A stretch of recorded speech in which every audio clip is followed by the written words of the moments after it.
Yeah, we were in Alaska, so obviously we're many hours behind. So when it happened, it was way before we would have gone to school or anything. So my parents didn't wake us up. Oregon. Yeah. And my dad was in the Air Force at the time. So, of course, he immediately had to go into work and was in work for I don't even know how long. Yeah. But my mom kept us home from school. And a lot of my friends went to school. They sent my sisters home.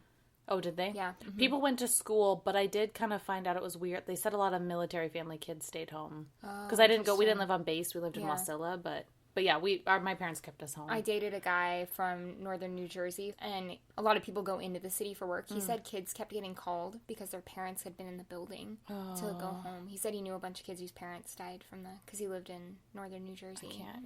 Oof.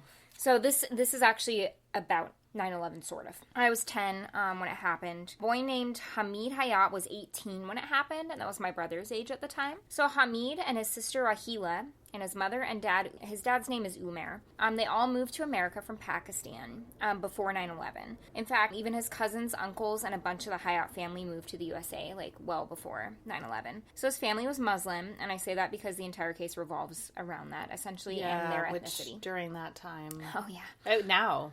Even now. Yeah. So the Hayat family moved to a town called Lodi in California. And Lodi is in the San Joaquin County. And it is almost in, like, the very center of California. So you have that slopey shape. It's, like, right in the middle. I've done it. One of my cases was in Lodi. Was it?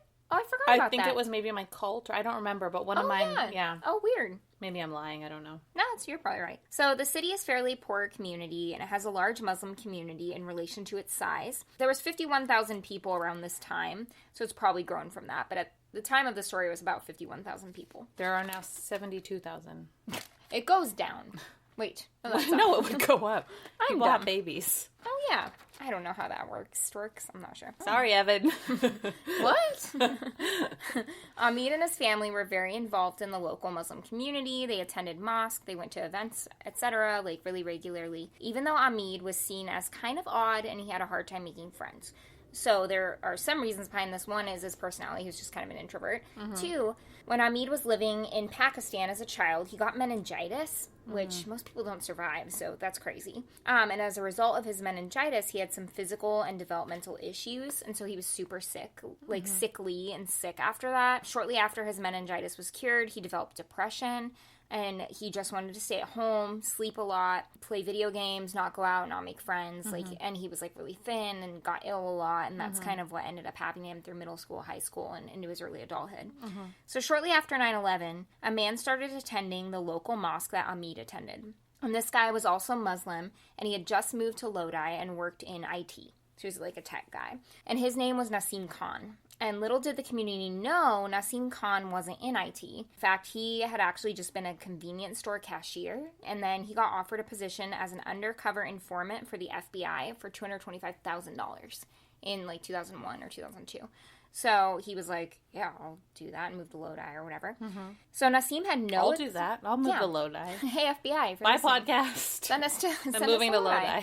So, Nasim had no experience being an undercover agent or working with police agents at all, but of course he accepted, and he moved to Lodi. So at this time in the USA, there's obviously a ton of pressure around terrorism and the idea of terrorism. It's just after 9/11. There was all this pressure for the government and police forces to be, quote-unquote, tough on terrorism, which is something we heard over and over. We're tough on terrorism. But what's so shitty is, like, that just meant... if you were brown and had a long beard and you were trying to get on an airplane, they're pulling you aside and stopping you. Yeah, that's what tough on terrorism means. Yeah, like, it even still. It just made everything so fucking racist.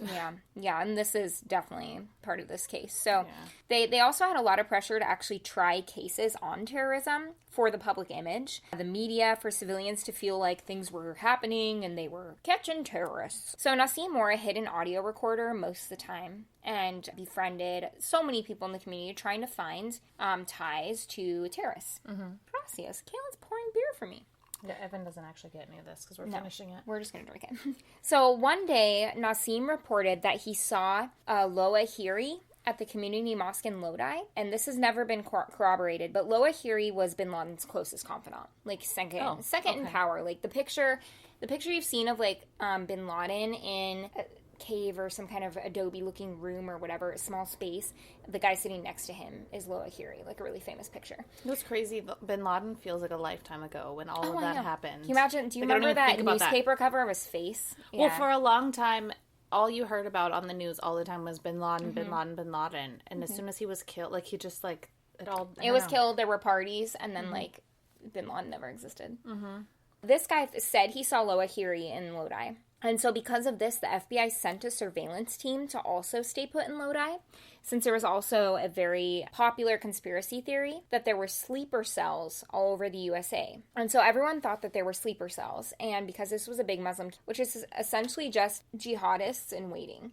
Like, people around the country, like, just waiting for all the jihadists pretending, air quotes, to be normal and yes, waiting. But then they're all going to wait till their call and come up and, like, almost start, like, an on-land war or something that effect, or do something terrorist. That's me, except I'm an alien. What? That's me, except it's just eating all the peanut butter cups. Okay, but you're a reptile and I'm an alien, which I'm going to say is why they voted for me, because you're a reptile, Sarah. If you put a poll on who's a reptile, you'd win 100%. If you put an alien will you bet me $5? Yeah. We're shaking hands! Keep holding it. I want to be your mommy. I want to be your mommy. Link feet with me. So, by the way, if you guys ever hate what we're doing, like if you're like, shut the fuck up and just tell the story, just tell us that. We're here for you. Why do you say that after I talk? No, it's me. I interrupt Sarah a lot. No, just we interrupt tell me to shut the fuck up. And if you were talking, we'd interrupt you too. So. We don't even give you a chance to talk. People said the banter is like the right amount. Except in the beginning. Sorry, we were a little chatty in the beginning. Now, Hamid. Back to Hamid. So that was Nassim who said he saw that. Texting my mom. Okay. I'm still listening. Did she figure it out? I don't know.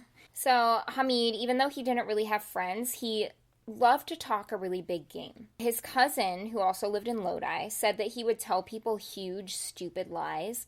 Like he was the heir of Walmart. Like his dad was the CEO of Kmart. And stuff like this. And people just rolled their eyes at him. So he was like just a big talker, essentially, and made stuff up to look cool. Nassim noticed him right away in the mosques, and because of this, Nassim, who was the undercover guy, he became interested in Hamid because Hamid had no friends, but then talked this big game all the time. So he seems like the perfect candidate, or you know. Yes, and he also had an interest in violent jihadist articles, which is a little controversial because Hamid kept a scrapbook, actually. We're interested in serial killers. Are we serial killers? No. Not yet. I don't know if that's the same thing, but, like, no, we're not. No, but, like, you can, just because you collect items doesn't necessarily mean you would do it.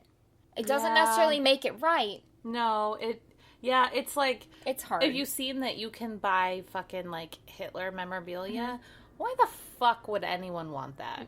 Okay, that's a very good point. It doesn't make you it kind of makes you a Nazi. I don't know. It's a very weird line, but I don't know. But I'll get into it too. Hamid kept a scrapbook where he cut out jihadist related materials and he put them, he pasted them in. He referred to himself as a radical, but he never really explained what that meant, but also he was a big talker. But that's all he ever said about jihadist. Playing the part without actually doing he's like, I'm a radical, I care about, look at these pictures, and then, like, just kind of went home and, like, did normal American stuff. So he was actually super gentle, super quiet, shy. Everyone who knew him says this even now. And he just had big, grandiose stories that he hid behind, essentially. He's like, my dad's the CEO of Kmart. And they're like, okay, no, he's not. So now 19 years old, was approached by Nassim, who was in his late 20s, early 30s. And Nassim told the FBI that there was a quote-unquote self-proclaimed jihadist radical in Lodi, and immediately they all believed he was a sleeper cell martyr. They're like, he's definitely one. We just know he is. Because on paper, he checked all the boxes. Yeah, he kind of checked these really, really vague boxes they had created to be tough on terrorism. Nassim acted as Hamid's best friend and actually became that. They hung out and they talked for hours and hours. They did everything together. In fact, Hamid's family even took Nassim in, sort of, because Nassim had lost his mother, which in fact he hadn't. He was lying. Yeah, but he's undercover. Yeah, and even now in 2019, his mom recently has actually came out to say that she's, like, super disappointed in him. But she came out anonymously because she doesn't want her friends and community to know that she's his mom. Yeah. That's how disappointed she is. Wow. Nassim and the FBI literally had no evidence that Hamid was a jihadist radical. or even what that would look like or mean. Like, they didn't really have a definition. Like you said, it just checked a couple boxes. Yeah, like, he checked some boxes on paper. He's Muslim, and he goes to the mosque, and he said the word jihad. Well, but, like, I've always, like, obviously now, especially with the podcast, if you look at my internet search history, like, I've always joked that, like, no one in my life can go missing because I'll be the first suspect. Yeah. But that's fucking true. Yeah. Maybe not, like, especially if you're a brown person. Like, you're not white. Like, you just act interested in something, even if you're a real, and maybe he was doing, like, I don't want to defend it, but maybe if you're doing it to make, whatever the reason. Yeah. It doesn't mean that you're a shitty person, and you'll see what he was tried for. It's like, that made no sense. No matter what newspaper you read, I don't care if you didn't do it. It's just, it's very hard because we are in this time where we think we can stop things before they happen.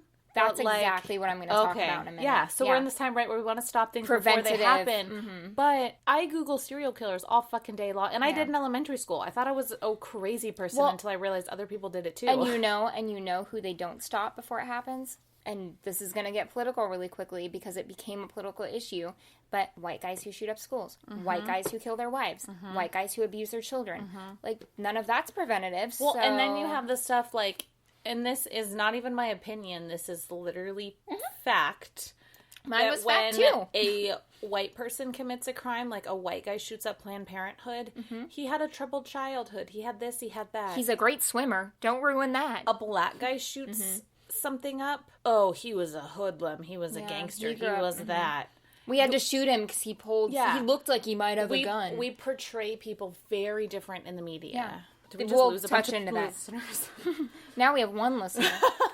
Went from 4 to 1. 2 burpees. Sarah! That was mean. That was mean. So Nasim started to plant some ideas in Hamid's head. So this gets very annoying because Nasim essentially gave him ideas. So the undercover person is like, hey, bro, wink, wink, nudge, Don't nudge. you love jihad? Yeah. Like, yeah. So Nasim asked Hamid if he had ever heard of training camps, quote unquote. I'll explain what that is. So training camps are where you learn to become a terrorist, essentially. So Hamid said, yeah, he had heard of them. He actually saw a video on, like, the dark web or whatever of what this looked like before. He's like, yeah, I think I saw a video once where, like, it was people doing that. I think I know what that is. So Nasim tried to coax Hamid by telling him that he wanted to go train in one of these. Nasim's like, I really am interested in this. And Hamid was like, lol, no. Like, I have no interest in that at all. But Nasim kept pushing. And Nasim That's not what you do if you're undercover. Yeah. It's simple sociology. I was going to say socialism. But it's like simple sociology. Like, you don't... No. You just watch. You don't fucking implant... You don't implant yourself and change... That's like the ripple effect. No, he had no experience being undercover.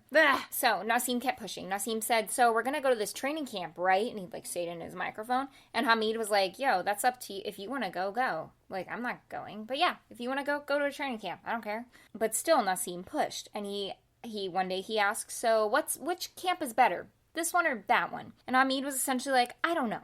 Like, and he just changed the subject. So Nasim was not having it. He wasn't interested in going to a training camp. You mean Hamid? Hamid, I'm so sorry. Hamid. So around this time, Hamid's entire family, himself included, took an extended family trip back to their hometown in Pakistan. Don't laugh at the name. It's called Bay Booty. I'm pronouncing it correctly because I looked it up. And I wrote it phonetically. What's it called? Bay Booty. What's it called? Bay Booty. Wait, what? Hey, Bay Booty. This was in April of 2003. The reason they were going on this extended vacation is because their sister's wedding was happening. To get some Bay Booty? Bay Booty was happening in Pakistan. Booty, booty, and booty, booty, rocking everywhere. And Hamid's family wanted to find him a bride, and so they're looking for a bride for Hamid as well. Hamid's family, when they got to Pakistan, found someone for him to marry, and Hamid was, like, super happy about it. And so while in Pakistan, Nasim called Hamid relentlessly, and he was still pressuring him about training camps. Like, he wouldn't let it go. And so one recorded conversation goes as follows. This is all paraphrasing. I listened to it, and the context is correct. The words might be different. So Nasim told Hamid, hey, next time I see you, I'm going to force you. I'm going to get you from your throat and fucking throw you in the madrasa. And Hamid was like, no, I'm not doing it.